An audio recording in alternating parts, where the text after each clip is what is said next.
बिस्मिल्लाहिर्रहमानिर्रहीम। Biology short question series chapter 18 part 2 में खुशामदीद। Dear students, हम चैप्टर 18 रिप्रोडक्शन का पहला हिस्सा कर चुके हैं। तो आज हम रिप्रोडक्शन इन मैन से आगाज करते हैं कि कौन कौन से इंपॉर्टेंट एमसीक्यूज इस बकिया हाफ चैप्टर में से आ सकते हैं। तो देखते हैं पहला short question, differentiate between oogenesis and spermatogenesis. 3 board के एग्जाम में ये क्वेश्चन आ चुका है 3 मरतबा। लाहौर बोर्ड 2016, फैसलाबाद बोर्ड 2016 और मुल्तान बोर्ड 2019 में। तो आइए देखते हैं कि स्पर्मेटोजेनेसिस और oogenesis में फर्क क्या है। Spermatogenesis mean the production of male gametes यानी कि स्पर्म्स, यानी स्पर्मेटोजेनेसिस। जेनेसिस मीन प्रोड्यूस होना, स्पर्म स्पर्म यानी स्पर्म के प्रोडक्शन को स्पर्मेटोजेनेसिस कहते हैं। इसी तरीके से ओवम की जेनेसिस को, की प्रोडक्शन को, एग की प्रोडक्शन को oogenesis कहते हैं। एग फीमेल गैमेट है और स्पर्म मेल गैमेट है। It's clear. आगे देखें जी, स्पर्मेटोजेनेसिस टेस्टिस में होती है और आपको इल्म है कि oogenesis ओवरीज में होती है। तो ये दूसरा फर्क ज़हन में रख लें। तीसरा फर्क मेरे बेटे देखें जी, स्पर्मेटोजेनेसिस में भी मियोसिस होती है और oogenesis में भी मियोसिस होती है। ये मैं कई मरतबा बता चुका हूं कि गैमेटोजेनेसिस मीन स्पर्मेटोजेनेसिस, oogenesis को जनरली गैमेटोजेनेसिस भी कहा जाता है। जब भी गैमेट्स बने सेक्सुअली रिप्रोड्यूसिंग एनिमल्स के अंदर, तो गैमेट्स अमूमन मियोसिस के नतीजे में ही बनते हैं जनरली, चंद एक एक्सेप्शंस के अलावा। क्लियर।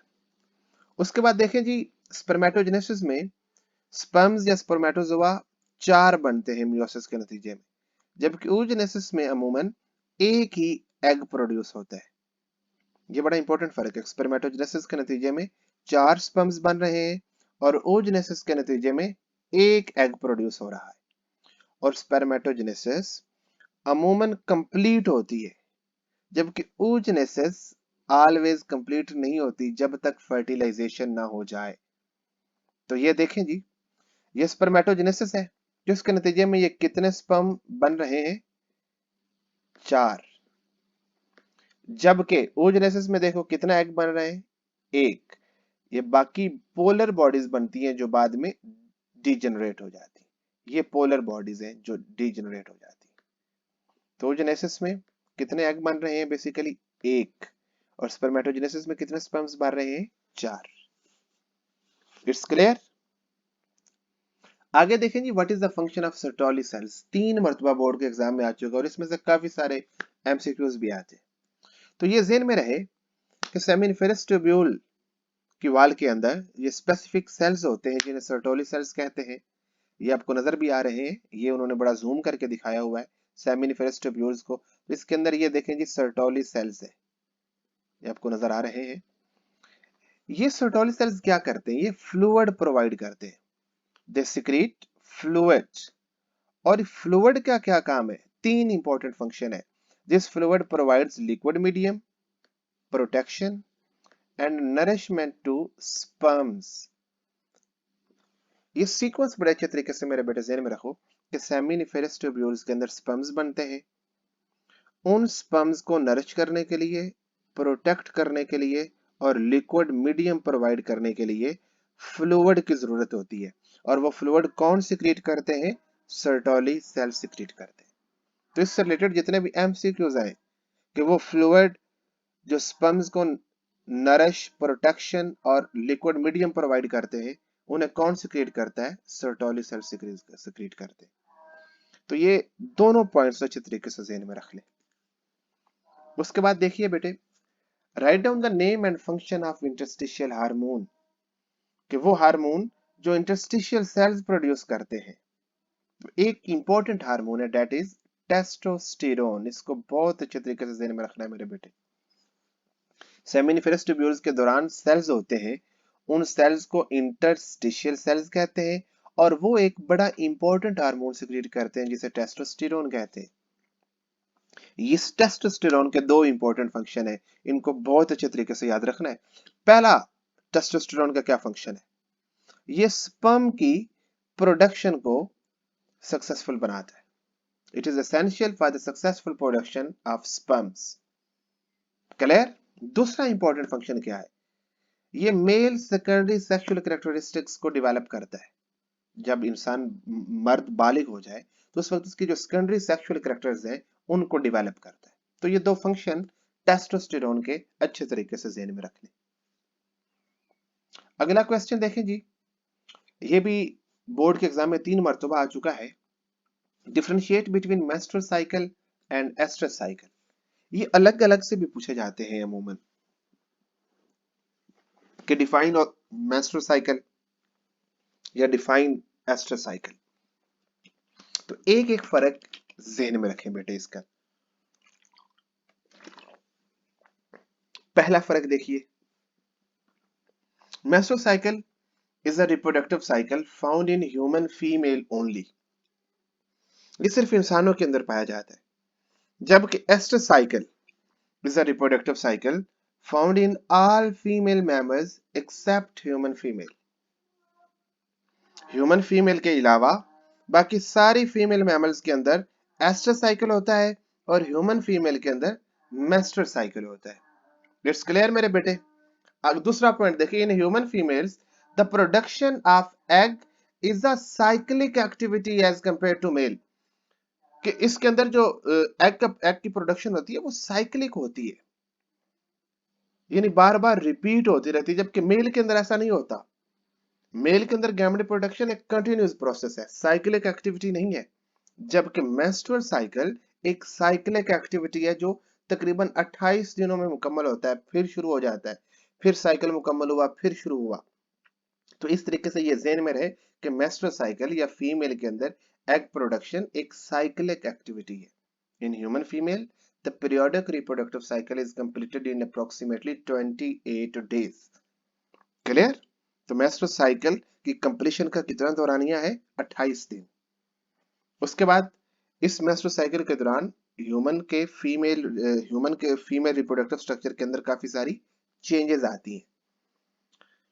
उसके अलावा इसको फर्दर 4 फेजेस में डिवाइड भी किया जा सकता है और डिफरेंट गोनाडोट्रोफिन हार्मोन्स होते हैं जो इस मेंस्ट्रुअल साइकिल को रेगुलेट करते हैं। तो ये एक मुख्तसर सा तारुफ है जो मेंस्ट्रुअल साइकिल का आपको ज़हन में रखना चाहिए। Estrus cycle, it is a reproductive cycle found in all female mammals except human females. अब इंपॉर्टेंट चीज ज़हन में रखिए, इसमें होता यूं है कि एस्ट्रोजन हार्मोन प्रोड्यूस होता है जो यूट्रस और फॉलिकल को डेवलप करता है, यानी यूट्रस को प्रिपेयर करता है कंसेप्शन के लिए कि जाइगोट उसके अंदर इंप्लांट हो सके, और फॉलिकल को डेवलप करता है। फॉलिकल के अंदर ओवा होते हैं, एग्स होते हैं। क्लियर?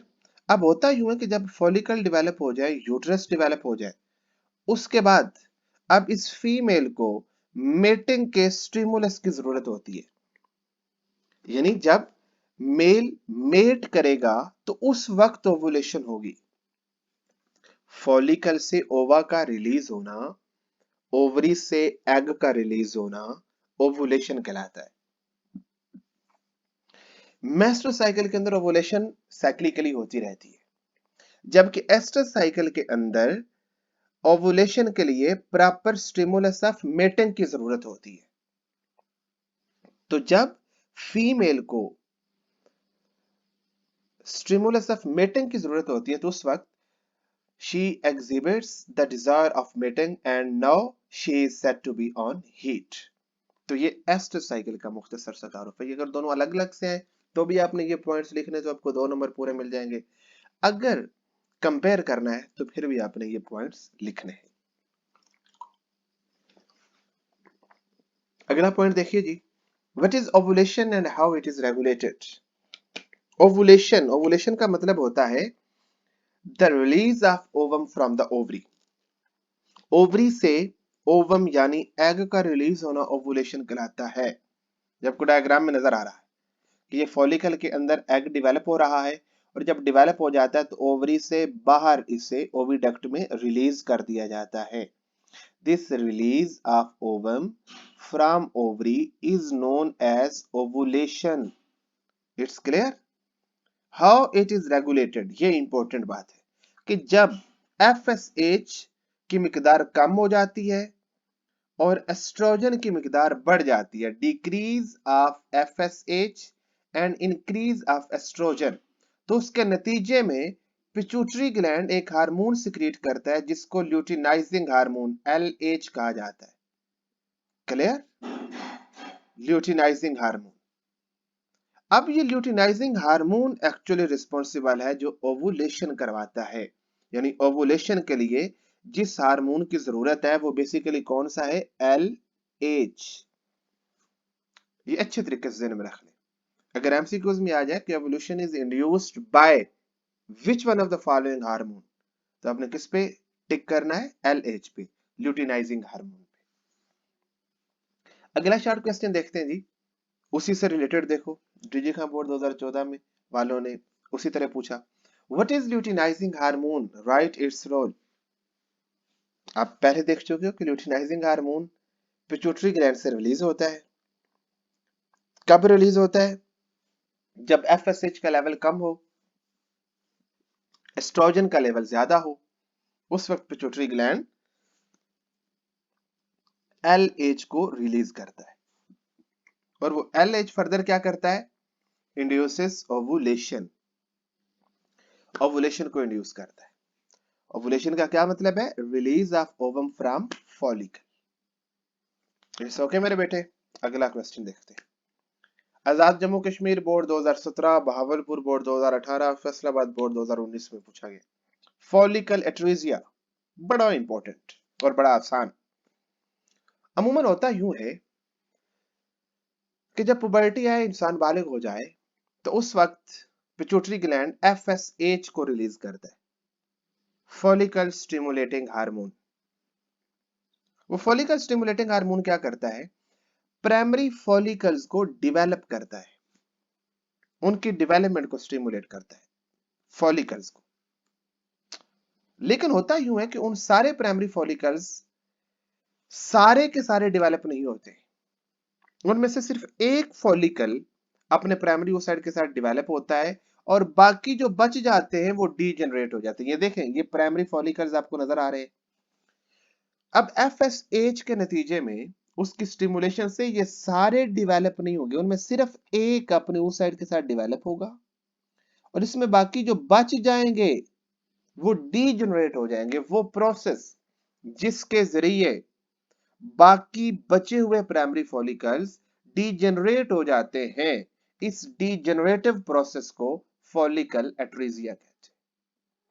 क्लियर? मैं फिर दोहरा रहा हूं बेटे, जब इंसान बालिग होता है, पिट्यूटरी ग्लैंड FSH को रिलीज करता है, FSH प्राइमरी फॉलिकल्स की डेवलपमेंट को स्टिमुलेट करता है, लेकिन ये सारे फॉलिकल्स बैक वक्त डेवलप नहीं होते, इनमें सिर्फ एक फॉलिकल अपने उस साइड के साथ डेवलप होता है, बाकी फॉलिकल्स डीजेनरेट हो जाते हैं।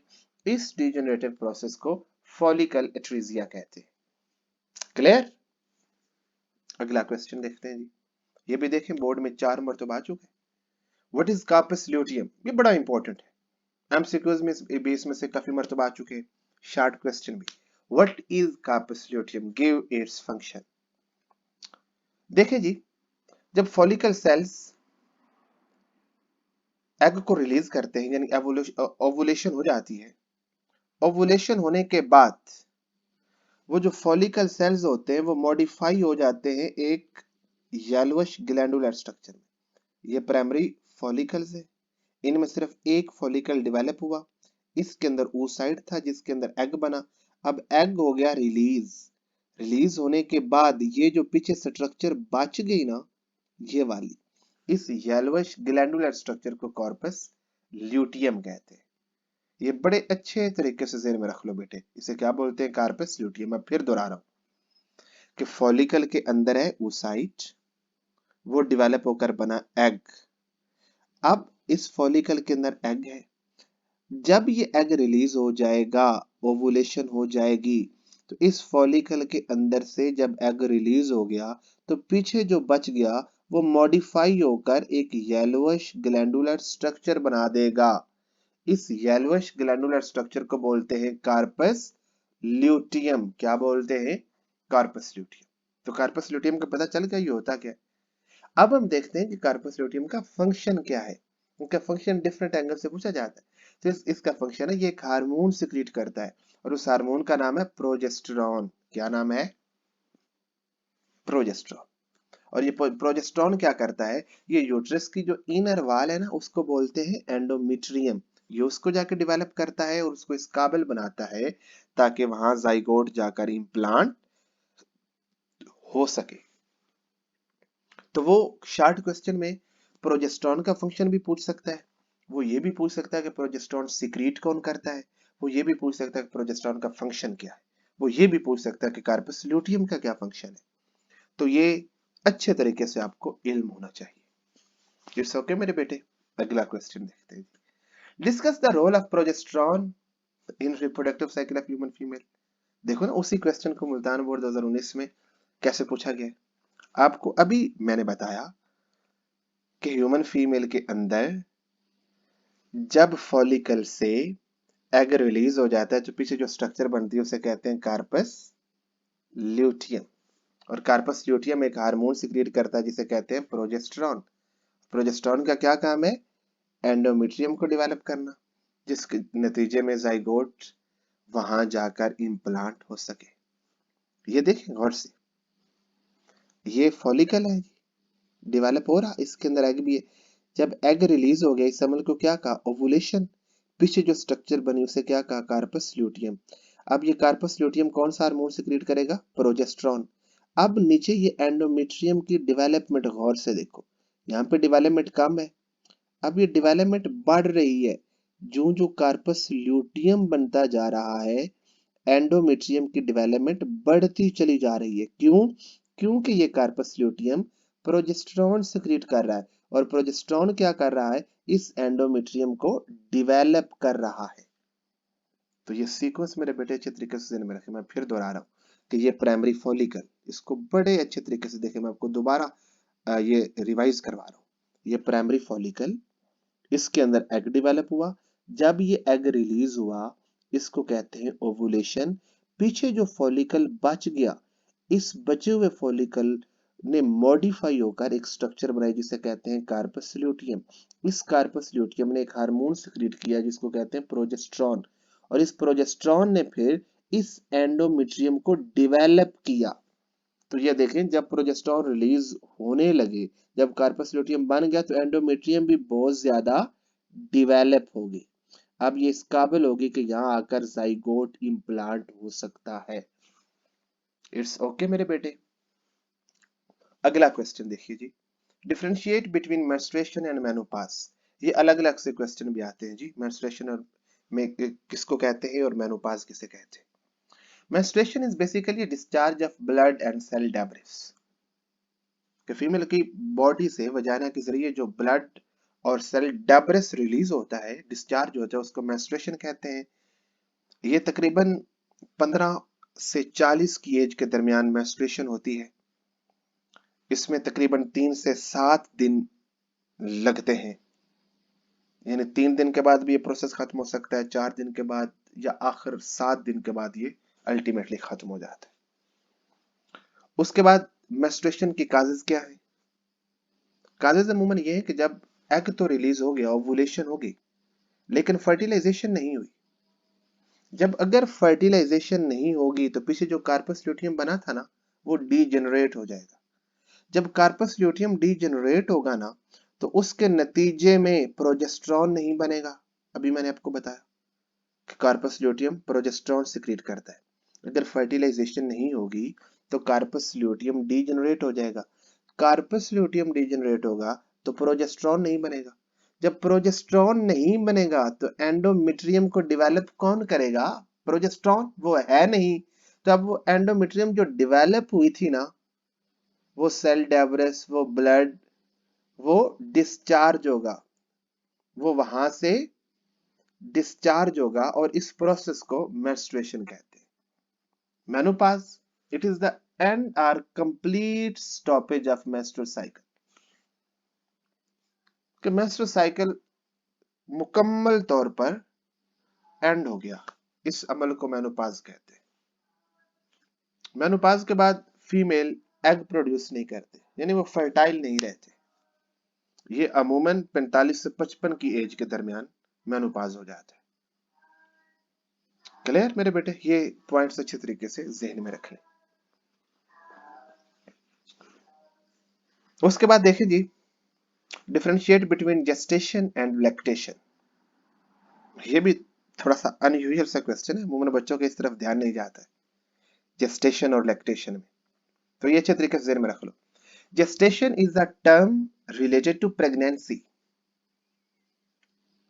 जो हमल का दौरानिया होता है ना, उसको जेस्टेशन कहते हैं, जबकि लैक्टेशन का मतलब है production of milk. Memory gland के अंदर जो मिल्क प्रोड्यूस होता है उस अमल को लैक्टेशन बोलते हैं। जेस्टेशन ह्यूमन के अंदर अमूमन 280 डेज पर मुश्तमिल होता है, यानी 9 महीनों पर मुश्तमिल होता है। और लैक्टेशन दो हार्मोन्स होते हैं, ल्यूटोट्रोपिक हार्मोन और ह्यूमन प्लेसेंटल लैक्टोजन। ये दोनों हार्मोन मेमोरी ग्लैंड को डेवलप करते हैं, जिसके नतीजे में मिल्क की प्रोडक्शन होती है। तो ये दोनों थोड़ा थोड़ा सा फर्क इनमें जहन में रख लो। उसके बाद जी, गुजरांवाला बोर्ड 2017 में क्वेश्चन था, define placenta and give its function. ये अमूमन सारे बच्चों के कॉन्सेप्ट इसके बारे में क्लियर होते हैं कि प्लेसेंटा क्या है। Placenta is basically a physiological contact between maternal and fetal tissues. माँ और बच्चे के दरमियान, माँ के पेट के अंदर माँ और बच्चे के दरमियान जो फिजिकल कॉन्टैक्ट है ना, मुख्तलिफ मटेरियल्स को एक्सचेंज करने के लिए, उस फिजिकल कॉन्टैक्ट को प्लेसेंटा कहते हैं। ये आपको डायग्राम में नजर भी आ रहा है। ये जी बच्चा है एमनियोटिक सैक के अंदर, और इधर यूट्रस वाल है माँ की, और इनके बीच ये कनेक्शन है, इस कनेक्शन को प्लेसेंटा कहते हैं। This connection is very much important for the development of baby, that is fetus. इसी कनेक्शन के जरिए वो सारी न्यूट्रिशन माँ से लेता है और अपने वेस्ट मटेरियल माँ को देता है। क्लियर? प्लेसेंटा का रोल देखिए, it is for exchange of material between maternal and fetal tissues. उसके अलावा इसका एक और इंपॉर्टेंट रोल है कि ये प्रोजेस्टेरॉन को सिक्रीट करता है। आपको पीछे अभी देखा कि एक और स्ट्रक्चर भी थी जो प्रोजेस्टेरॉन को सिक्रीट करती थी। वो क्या थी? प्रोजेस्टेरॉन को सिक्रीट कौन करता था? Corpus luteum. और इसी तरीके से प्लेसेंटा भी सिक्रीट करता प्रोजेस्टेरॉन को, ताकि प्रेगनेंसी मेंटेन रहे। क्लियर? उसके अलावा ये एक और हार्मोन सिक्रीट करता है, ह्यूमन प्लेसेंटल लैक्टोजन। इसका क्या रोल है? अभी आपने देखा ह्यूमन प्लेसेंटल लैक्टोजन ल्यूटोट्रोपिक हार्मोन के साथ मिलकर लैक्टेशन काज करता है, मेमोरी ग्लैंड को डेवलप करता है। तो ये ह्यूमन प्लेसेंटल लैक्टोजन, ये प्लेसेंटा, तो प्लेसेंटा दो हार्मोन सिक्रीट करता है। एक मरतबा ये क्वेश्चन भी आया था, name the hormone secreted by placenta. तो ये मेरे बेटे जेन में रहे कि प्लेसेंटा दो हार्मोन सिक्रीट करता है। कौन कौन से? प्रोजेस्टेरॉन और human placental lactogen. It's okay मेरे बेटे। उसके बाद ये अगला क्वेश्चन देखिए, write down the functions of ACTH adrenocorticotropic hormone release from fetal pituitary. This is from related, released from fetal pituitary gland. ये बड़ा इंपॉर्टेंट है जी कि एसीटीएच फीटस के पिट्यूटरी ग्लैंड से रिलीज होता है, और फिर ये फीटस के एड्रिनल ग्लैंड को ही आके स्टिमुलेट करता है, और फीटस का एड्रिनल ग्लैंड कार्टिकोस्टेरॉइड सिक्रीट करता है, और ये कार्टिकोस्टेरॉइड फिर प्लेसेंटा को क्रॉस करके मां के ब्लड के अंदर शामिल हो जाता है। जब कॉर्टिकोस्टेरॉइड्स मां के ब्लड के अंदर शामिल हो जाते हैं तो वो प्रोजेस्टेरोन लेवल को कम कर देते हैं। ये बड़ा इंपॉर्टेंट, इस एक सीक्वेंस को ध्यान में रखो। सबसे पहले फीटस के पिट्यूटरी ग्लैंड ने एसीटीएच को सिक्रीट किया, एसीटीएच ने आकर फीटस के एड्रिनल ग्लैंड को स्टिमुलेट किया, जिसके नतीजे में कार्टिकोस्टेरॉइड हार्मोन पैदा हुआ। कार्टिकोस्टेरॉइड फीटस से निकलकर मां के ब्लड के अंदर शामिल हो गया, और उसके नतीजे में प्रोजेस्टेरोन लेवल कम हो गया। जब प्रोजेस्टेरोन लेवल कम हुआ तो उसके नतीजे में मां के पिट्यूटरी ग्लैंड ने ऑक्सीटोसिन प्रोड्यूस किया, और वो भी आगे देखते हैं। ये देखो पिट्यूटरी ग्लैंड ने कौन सा हार्मोन सिक्रीट किया, ACTH। ये एड्रिनल ग्लैंड के पास आया, एड्रिनल ग्लैंड ने फिर कार्टिकोस्टेरॉइड और ये मां के ब्लड में चले गए। तो मां के ब्लड के अंदर अंदर जाने के बाद मां के अंदर प्रोजेस्टेरॉन लेवल कम हुआ। अब यहाँ पर ACTH का तो रोल खत्म हो गया। अब आगे देखें, ये बड़ा इंपॉर्टेंट, ये दो क्वेश्चन इकट्ठे भी आप कर सकते हैं, ये दो अलग अलग। देखें, जब प्रोजेस्टेरॉन लेवल कम हुआ तो उसके नतीजे में क्या है, ये देखो ना, प्रोजेस्टेरॉन लेवल जब कम होता है तो उस वक्त मां का पिट्यूटरी ग्लैंड ऑक्सीटोसिन प्रोड्यूस करता है, और ऑक्सीटोसिन फिर क्या करता है, यूट्रन वाल के अंदर कॉन्ट्रैक्शन काज करता है, जिसके नतीजे में बच्चे की डिलीवरी होती है।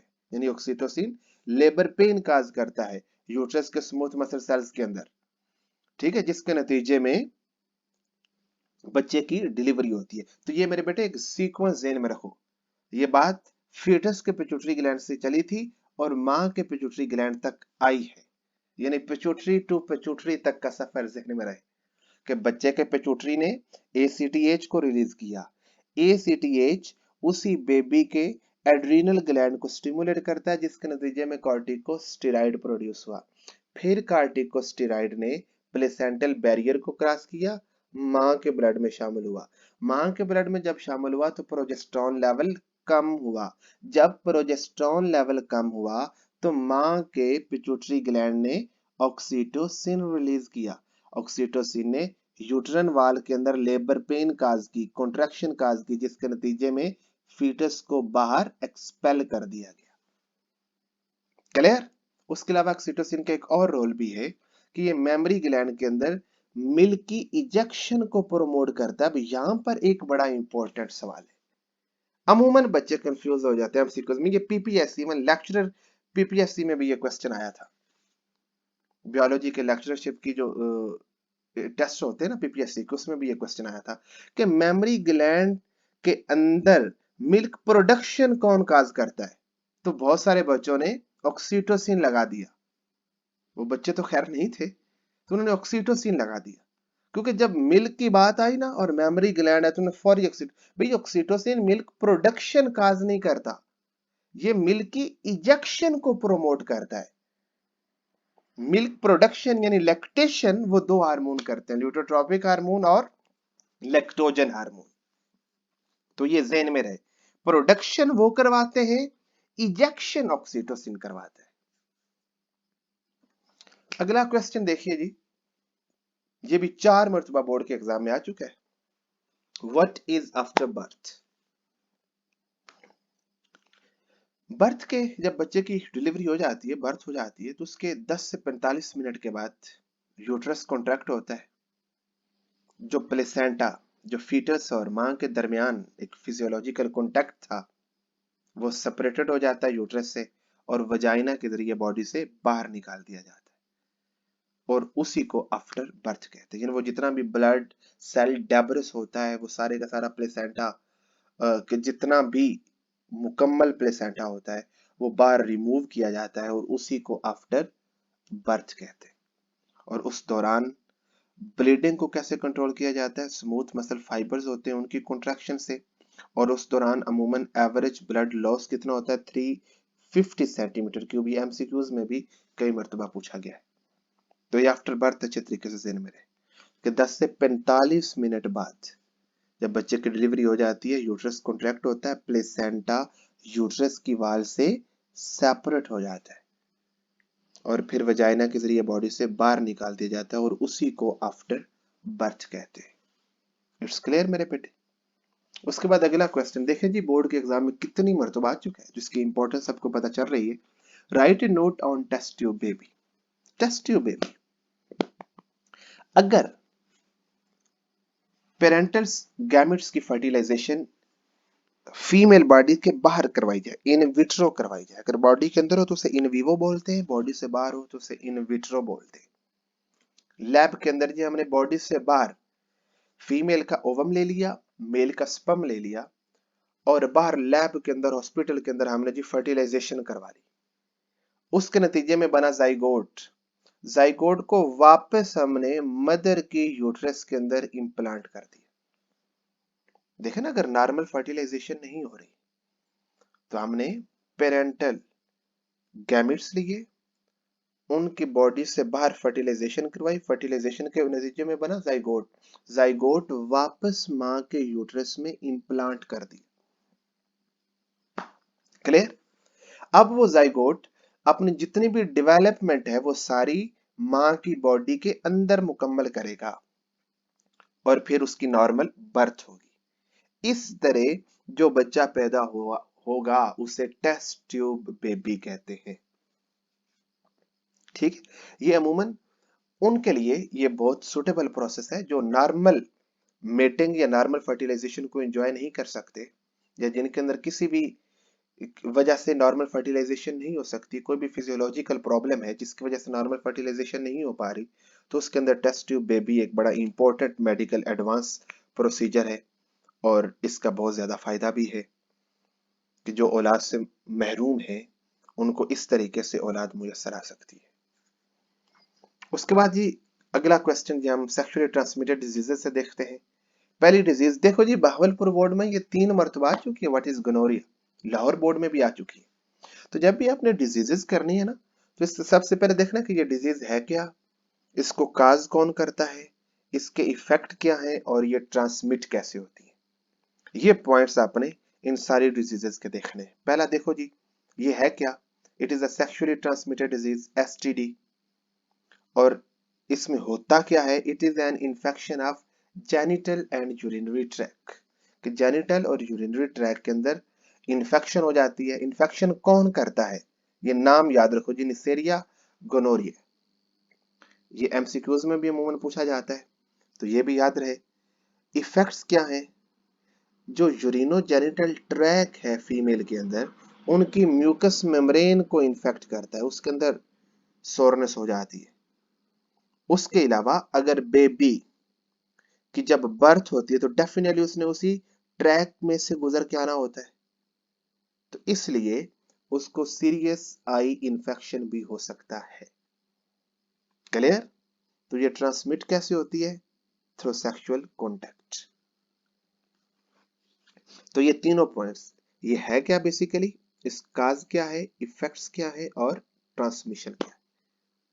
तो ये याद रहेगा मेरे बेटे, इस तरीके से याद करोगे तो आपके लिए आसानी रहेगी और आपने अटेम्प्ट भी पेपर में इसी तरह करना है। इसी तरीके से अगर डिजीज आ जाए जी, what is cause and effect of syphilis, ये भी 2 मरतबा बोर्ड के एग्जाम में आ चुके हैं। It is cause by spirochete treponema pallidum. Effects क्या है, it damage the reproductive organs, eye bones joints, CNS, heart, skin, इन डिफरेंट ऑर्गन्स को ये डैमेज कर देते हैं। ट्रांसमिशन कैसे होती है, सेक्सुअल कॉन्टैक्ट के जरिए। जी आखिरी बीमारी देखें जी, हाउ डज जेनिटल हर्पीज अकर, ये भी 4 मरतबा बोर्ड के एग्जाम में आ चुकी है। It is also sexually transmitted disease. Causes क्या है जी, herpes simplex type 2 virus. Effects क्या है इसके, ये बड़े अच्छे तरीके से ज़हन में रख लो। ये भी इंफेक्टेड एरियाज में अल्सर काज कर देती है, जेनिटल सोरनेस काज करती है, दर्द होता है, शदीद दर्द होता है। उसके अलावा जो प्रेग्नेंट वीमन होती हैं जिन्हें जेनिटल हर्पीज हो, तो अमूमन ये वायरस प्रेग्नेंट वीमन से बच्चे के अंदर, उनके अंदर जो बच्चा है उसके अंदर भी मुंतकिल हो सकता है ये वायरस जब बच्चे की डिलीवरी होती है। तो ये भी अच्छे तरीके से ज़हन में रखना है आपने। और इस तरह वो जो बच्चा जिसके अंदर ये वायरस ट्रांसमिट हुआ है उसकी आंखों और सेंट्रल नर्वस सिस्टम को बुरी तरह मुतासर कर सकता है। इसकी ट्रांसमिशन क्या है, it is most frequently transmitted through sexual contact. तो ये हमारा चैप्टर खत्म हुआ।